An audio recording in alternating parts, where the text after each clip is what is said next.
निवेदन करेंगे। आज से नवरात्रे प्रारंभ हुए हैं, 9 दिन तक ये गुप्त नवरात्रे के 9 दिन।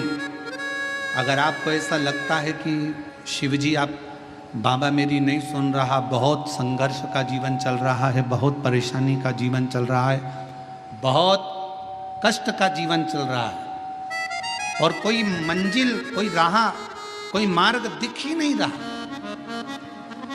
तुम्हारा कैसा भी दुख है, जो आज गुप्त नवरात्रे प्रारंभ, आज से 9 दिन तक का एक नियम ले लो गुप्त नवरात्रे में कि मुझे सुंदरी वाली जगह पर एक बेलपत्र, हेमवती, इतना प्रेशर रहता है, हर तरह का पानी गिर रहा है, कीचड़ हो गया, कहाँ बैठेंगे, क्या होगा, गाड़ी कहाँ से निकलेगी, पार्किंग कहाँ करी जाएगी, भोजन व्यवस्था कैसे करी जाएगी, कैसे करा जाए, महाराज कहाँ रुके, क्या खिलाए, क्या पिलाए, क्या करे, इतने भक्त आएंगे, ये आएंगे, वो आएंगे, दुनिया भर के फोन भी आएंगे, हमें आगे बैठना है, हमें यहाँ बैठना है, हमें वहाँ बैठना है, पूरी चिंता चिंता चिंता चिंता चिंता।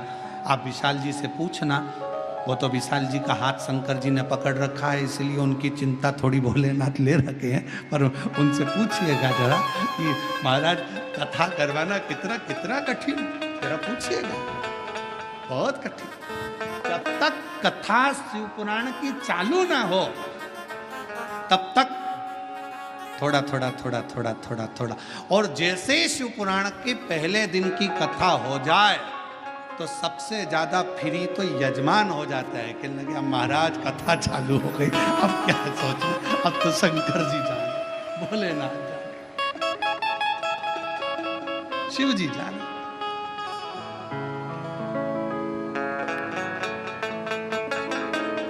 और हम तो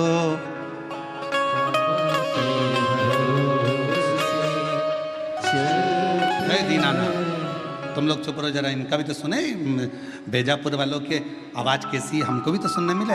तुम बोलो, तुम बोलो। हम तो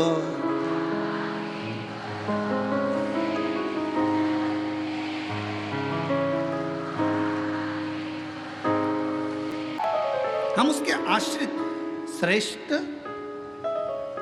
छोटा सा बालक, नगर के लोगों ने देखा, गांव के लोगों ने उसको सिखाया, मंदिर जाना, शिवालय, आराधना, अर्चना, भगवत भजन, नाम स्मरण, कीर्तन, मंत्र जाप, चल धीरे धीरे बड़ा हो गया। उसने अपनी जिंदगी का एक नियम बड़ा प्रबल लिया और अपने जीवन का वो सबसे प्रबल नियम श्रेष्ठ ने लिया, प्रतिदिन शंकर जी के मंदिर में एक बेलपत्र समर्पित कर, एक बेलपत्र शिवलिंग पर चढ़ाना।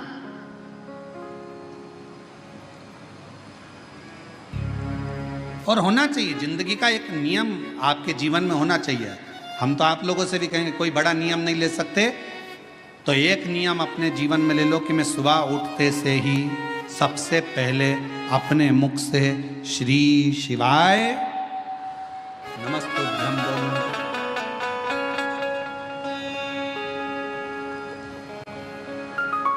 एक नियम धारण करो, कोई सा भी नियम ले लो। हो सकता है बेलपत्र का आप नियम लो और गर्मी का समय हो और बेलपत्र नहीं मिले चढ़ाने के लिए, तो हो सकता है कि नियम में कुछ गड़बड़ हो जाए। हो सकता है मंदिर जाने का नियम लो और कभी कभी घर में कार्य ज्यादा हो जाए, नहीं जा पा, पर जो अपन से संभल जाए वो नियम अपनी जिंदगी में एक लेना चाहिए। एक नियम अपनी जिंदगी में लो कि मैं ये नियम ले रही हूं कि मैं अपने जीवन में प्रतिदिन, अगर सुबह ना ले पाई तो दिन में ना ले पाई तो शाम को ना ले पाई तो रात में एक बार मुख से श्री शिवाय नमस्तुभ्यं जरूर कहो। मैं पंचाक्षर मंत्र नमः शिवाय जरूर बोलूं, मैं षडाक्षर ओम नमः शिवाय का जाप जरूर करूं।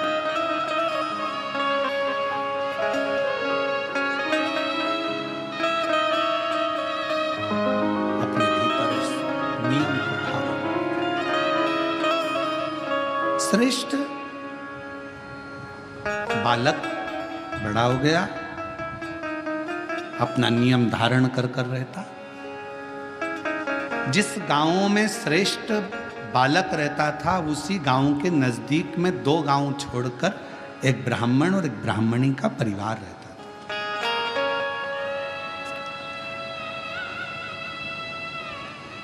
महाराज वो दोनों भगवान के बड़े उपासक थे, पर दोनों के घर में औलाद नहीं थी, संतान का सुख नहीं था।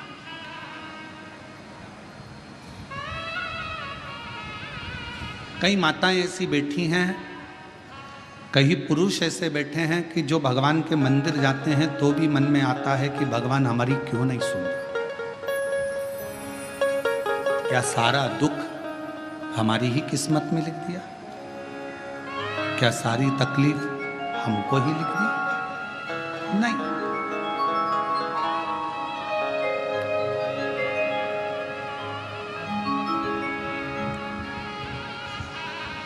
कभी ये विचार ना लाए, तेरे मंदिर में आना मेरा काम है और मेरी बिगड़ी बनाना तेरा। आप अपने मन में श्रेष्ठ विचार को लेकर आओ कि बाबा एक ना एक दिन अच्छा करेगा, एक ना एक दिन मेरे जीवन में सुख का पल आए। और फिर निवेदन करेंगे, आज से नवरात्रे प्रारंभ हुए हैं, 9 दिन तक ये गुप्त नवरात्रे के 9 दिन अगर आपको ऐसा लगता है कि शिवजी आप बाबा मेरी नहीं सुन रहा, बहुत संघर्ष का जीवन चल रहा है, बहुत परेशानी का जीवन चल रहा है, बहुत कष्ट का जीवन चल रहा है और कोई मंजिल, कोई राह, कोई मार्ग दिख ही नहीं रहा, तुम्हारा कैसा भी दुख है, जो आज गुप्त नवरात्रे प्रारंभ से 9 दिन तक का एक नियम ले लो गुप्त नवरात्रे में कि मुझे शिवजी के मंदिर में अशोक सुंदरी वाली जगह पर एक बेलपत्र माँ हेमवती माता के नाम से, कौन सी माता? हेमवती, माँ हेमवती के नाम से एक बेलपत्र अशोक सुंदरी वाली जगह पर समर्पित करूंगी। 9 दिन का एक नियम धारण करो और 12वें या 15वें दिन आप देखिए आपका जो दुख है मेरा बाबा उसको काट कर ही रहा। गुप्त नवरात्रे जो आज से प्रारंभ हुए हैं, गुप्त नवरात्रे जो आषाढ़ महीने का ये गुप्त नवरात्रा है, इस नवरात्रे में हेमवती माता का स्मरण करना, एक बेलपत्र का पूजन करना या एक बेलपत्र के वृक्ष के नीचे आप 9 दिन तक भी, अगर मंदिर तक भी नहीं जा सकते, मंदिर में आप बेलपत्र रखने नहीं जा सकते, तो आपके घर के आंगन में, द्वारे पर, बगीचे में, आपके घर के पास अगर कोई बेलपत्र का पौधा है, वृक्ष है, उस बेलपत्र के वृक्ष के सामने एक बेलपत्र का पत्ता रखकर भी अगर आप उस पर जल चढ़ा रहे हैं या पूजन कर रहे हैं हेमवती माता के नाम से, तो उसका फल आपको मिलेगा। और मान लो बेलपत्र का वृक्ष भी नहीं है, हम मंदिर भी नहीं जा सकते, हम कहीं नहीं जा सकते, घर से बाहर कैसे निकलें? पानी तेज है, जलवृष्टि हो रही है, बहुत सा पानी है, तो क्या करें? अपने घर में जो शिवलिंग है, तुम्हारे घर में अगर जो शिवलिंग है, तुम्हारे घर में जो शिवलिंग विराजमान है, उसी शिवलिंग के साक्षी में, सम्मुख में भी अगर हेमवती माता का नाम लेकर अगर एक बेलपत्र समर्पित करोगे 9 दिवस तक, तो उसका फल मिलेगा जरूर, उसका फल मिलेगा। फिर से बोलो, कौन माता? हेमवती माता। कौन है ये? शिव महापुराण की कथा कहती है, जब माता पार्वती जी हिमालय राज के घर में प्रगटी और हिमालयों की कंदरा में बैठकर मां पार्वती जी तप साधना में लीन हुई, जितनी परीक्षा भगवान शंकर ले सकते थे शिव जी ने सारी परीक्षा ली। ब्रह्मदेव परीक्षा लेने आए, भगवान नारायण परीक्षा लेने आए, इंद्रदेव आए, सप्तऋषि आए, सारे साधु संतों को परीक्षा लेने भेजा, पर मां उन परीक्षाओं में पास होती चली गई। तब भगवान शंकर ने दर्शन देकर कहा, पार्वती आज से तुम्हारा नाम हेमवती रहेगा, सुनो पार्वती, तुम्हारे इस नाम की आराधना जो तुम्हारे गुप्त स्वरूप में करेगा उसको मनवांचित फल की प्राप्ति हो जाएगी। और वो फल, आज कथा अगर प्रारंभ हुई है और आप लोगों को मौका मिला है तो इस कथा का स्मरण अपने जीवन में जरूर करें। क्या पता भोलेनाथ जी ने बेजापुर वालों पर बड़ी कृपा करी है, बहुत बड़ी कृपा करी, जो नवरात्र में कथा मिली और आप लोगों को ये कथा का चरित्र श्रवण करने को पहले दिन ही मिल गया। बीच में मिलते तो 2-3 दिन निकल गए होते।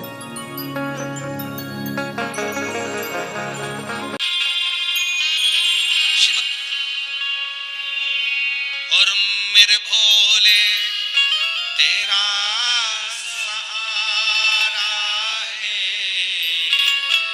मेरे भोले तेरा सहारा है, मेरी नैया हाथों किनारा है, मेरी नैया हाथों किनारा है, मेरे बाबा तुझे पुकारा है, मेरे बाबा तुझे पुकारा है, मेरी नैया हाथों किनारा है, मेरी नैया हाथों किनारा है। शिव जी की कथा कर ब्राह्मण और ब्राह्मणी के घर में संतान की प्राप्ति नहीं थी, दोनों के घर में औलाद नहीं।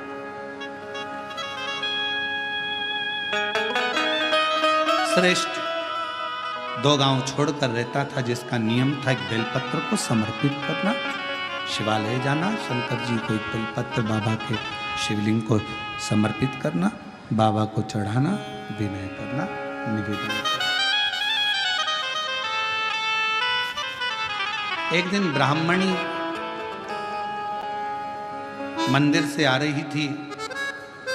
देवलोक से इंद्र की धर्मपत्नी इंद्राणी सची देवी अपनी सहेलियों के साथ में भूलोक भ्रमण के लिए, मृत्युलोक पे भ्रमण करने हैं।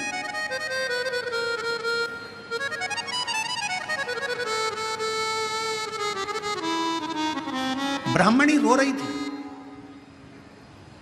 इंद्राणी सची देवी ने, इंद्र की धर्मपत्नी सची देवी ने उसके पास जाकर पूछा, तुम्हारे रोने का कारण क्या है?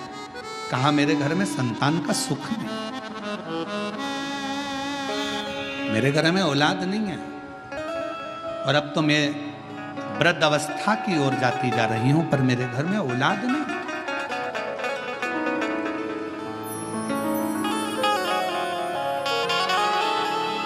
मैं किससे कहूं?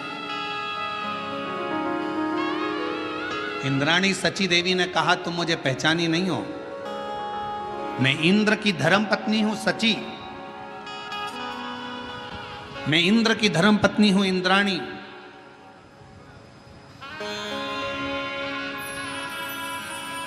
जी, आप देवलोक में रहती हो, एक बार अगर हो सके ना तो भगवान से मेरे लिए पूछना जरूर कि मेरी किस्मत में संतान है कि नहीं, मेरे भाग्य में औलाद है कि नहीं, जरा पूछिएगा, एक बार जरा भगवान से पूछिएगा, उत्तर जरूर देना। इंद्राणी जी, आप निवेदन है आपसे, कहिएगा, आपसे कहिएगा, प्रार्थना है आपसे। जब बहुत कई लोगों को बहुत बड़ा रोग हो जाता है, ब्राह्मणी ने हाथ जोड़कर कहा, इंद्राणी जी, आप देवलोक में रहती हो, एक बार अगर हो सके ना तो भगवान से मेरे लिए पूछना जरूर कि मेरी किस्मत में संतान है कि नहीं, मेरे भाग्य में औलाद है कि नहीं, जरा पूछिएगा, एक बार जरा भगवान से पूछिएगा, उत्तर जरूर देना। इंद्राणी जी, आप निवेदन है आपसे, कहिएगा, प्रार्थना है आपसे। जब कई लोगों को बहुत बड़ा रोग हो जाता है, रोग होने के बाद वो कई बार दिखते हैं, मिलते हैं, तो कहते हैं गुरुजी बहुत कष्ट का जीवन चल रहा है, बहुत रोग हो गया, बहुत बड़ा रोग हो गया गुरुजी, ये मिटेगा कि नहीं मिटेगा? हम हमेशा एक ही बात कहते हैं, डॉक्टर शंकर का एक रूप होता है। जब भी अगर शरीर में तकलीफ आए, कष्ट आए, बीमारी आए, तो एक बार अपने डॉक्टर के पास जरूर जाओ और डॉक्टर से जाकर कहो कि मेरे शरीर में रोग आ गया, बीमारी आ गई। वो तुम्हें जांच करने का बोले जांच कराओ, वो तुम्हें दवाइयां दे दवाइयां खाओ, वो तुम्हारी जांचें करवाए जांचें करवाओ। डॉक्टर को शिव मानकर उसका इलाज प्रारंभ करो, फिर किसी शंकर के मंदिर में जाकर एक लोटा जल चढ़ाना प्रारंभ करो। डॉक्टर की दवा और शिव की दुआ तुम्हारे रोगों को समाप्त जरूर करेगी, ये निश्चित है। अब कई लोग कहते थे गुरुजी हम डॉक्टर के पास नहीं जाएंगे, हमको तो ठीक हो। ना ना ना ना, शिव महापुराण की कथा में शंकर भगवान खुद कहते हैं, जिस समय पर मां जगत जननी जगदम्बा अम्बा स्वयं दुर्गा भवानी ने देखा कि शंकर भगवान के कंठ में विष पहुंच रहा है, तब मां आद्य शक्ति दुर्गा भवानी जगत जननी जगदम्बा औषधि का पिटारा लेकर, स्वयं वेद बनकर, स्वयं डॉक्टर बनकर, औषधि का पिटारा लेकर, मेरी मां आद्य शक्ति जगदम्बा कात्यायनी, स्वयं मां कात्यायनी अपना औषधि का पिटारा लेकर, स्वयं मां जगत जननी डॉक्टर बनकर औषधि का पिटारा लेकर पहुंच गई। शिव जी को तो हलाहल विष था, अंदर उतरना था, पर पार्वती जी ने देखा, कात्यायनी ने देखा, मेरे पति अगर इस विष को नीचे उतार लेंगे तो पूरा ब्रह्मांड जल जाएगा, करूं क्या? मेरी मां आद्य शक्ति दुर्गा भवानी जगत जननी दुर्गा मां स्वयं मां देवी एक औषधि का पिटारा लेकर जाती हैं, शिव के कंठ पर उस औषधि को अपने हस्त को रख लेती हैं। दुनिया की दृष्टि में लगा कि औषधि को लगाया गया, विष नीचे नहीं उतरा, पर जैसे ही मां जगत जननी ने हाथ का स्पर्श करा, हाथ का स्पर्श करते थे जगत जननी उस कंठ में जाकर बैठ गई और विष को नीचे नहीं उतर रही, विष को नीचे नहीं उतर रही। कई लोगों को देखना, बहुत तेज बुखार आ रहा है, बहुत तेज पेट दुख रहा है, बहुत तेज सिर दर्द हो रहा है, प्रैक्टिकल करके देखना शिव पुराण की कथा का, कहीं सियोर वाला महाराज झूठ तो नहीं बोल रहा। प्रैक्टिकल करते रहना चाहिए और प्रैक्टिकल जीवन में जरूर करो। और हमने पहले भी कहा प्रैक्टिकल बहुत जरूरी है। एक महाराज जी प्रवचन दे रहे थे, प्रवचन में कह रहे थे मदिरा नहीं पीना चाहिए, शराब नहीं पीना चाहिए, शराब पीने वाला व्यक्ति गटर में पड़ा होता है, नाली में पड़ा होता है। उसी में महाराज का पहचान वाला बैठा था, उठ के खड़ा हो गया, खड़ा होके बोला, वो महाराज तो इतनी बड़ी बड़ी बातें कह रहा है, तेरा सग्गा भाई पी के तो गटर में पड़ा है, तो हमको ज्ञान दे रहा है, तेरे भाई को क्यों नहीं समझाता? महाराज जी ने कहा, भाई देख, मैं मुंह से समझा रहा हूं, मेरा भाई प्रैक्टिकल करके दिखा रहा है, तो कौन सी भाषा में समझेगा ये तेरे ऊपर निर्भर करता है। या तो मुख से समझ जा या मेरे भाई को देखकर समझ जा। कहा, भाई देख, मैं मुंह से समझा रहा हूं, मेरा भाई प्रैक्टिकल करके दिखा रहा है, तो कौन सी भाषा में समझेगा ये तेरे ऊपर निर्भर करता है। या तो मुख से समझ जा या मेरे भाई को देखकर समझ जा। इसलिए शिव महापुराण की कथा कथी एक बार प्रैक्टिकल कर कर जरूर देखिएगा। बहुत तेज बुखार आ रहा है, बहुत पेट दुख रहा है, बहुत सर दर्द हो रहा है, और जैसे ही घर के लोगों ने कहा चलो इसको डॉक्टर के पास लेकर चलते हैं, और डॉक्टर के पास ले जाने का समय आया, बुखार समाप्त, सिर दर्द बंद, डॉक्टर साहब कह रहे अभी तो नॉर्मल है। हमारे बीच में श्री हरि श्री शिवाय नमस्तुभ्यम। स्वागत है आप सभी का आपके अपने चैनल में। यदि ये वीडियो आपको अच्छी लगी तो उसको लाइक कीजिए, चैनल को सब्सक्राइब कीजिए। गुरुजी ने कथा में बताया है गुप्त नवरात्रि के उपाय, जो कि आज से शुरू हुई है 19 जनवरी से। तो आपको यह उपाय रोज करना है। रोज सुबह शिवालय जाना है। शिवालय नहीं जा सकते, शिव मंदिर नहीं जा सकते, तो अपने घर में ही मात्र एक बेलपत्र का उपाय करना है। एक बेलपत्र अशोक सुंदरी के स्थान पर रखकर जल चढ़ाकर माँ हेमवती का नाम का स्मरण कर अपने मन अपने मन की मनोकामना आप उन्हें बोल दीजिए, आपका काम अवश्य होगा। तो यह बहुत ही सरल उपाय है और गुप्त नवरात्रि के इसी तरह आप उपाय चाहते हैं तो आप मुझे कमेंट बॉक्स में लिख के भेजिए, मैं आपको गुप्त नवरात्रि के और उपाय बताऊंगी। और वीडियो को ज़रूर लाइक कीजिए। कमेंट बॉक्स में हर हर महादेव, जय श्री महाकाल, श्री शिवाय नमस्तुभ्यम पंचाक्षर षडाक्षर मंत्र अवश्य लिखें। गुरुजी का कहना है कि श्री शिवाय नमस्तुभ्यम लिखने, सुनने, बोलने मात्र से हमें 1000 शुभ यज्ञ के फल की प्राप्ति होती है, हमारे पाप कम होते हैं और कष्ट भी दूर होते हैं। तो आप अवश्य लिखें और वीडियो को लाइक करें। धन्यवाद।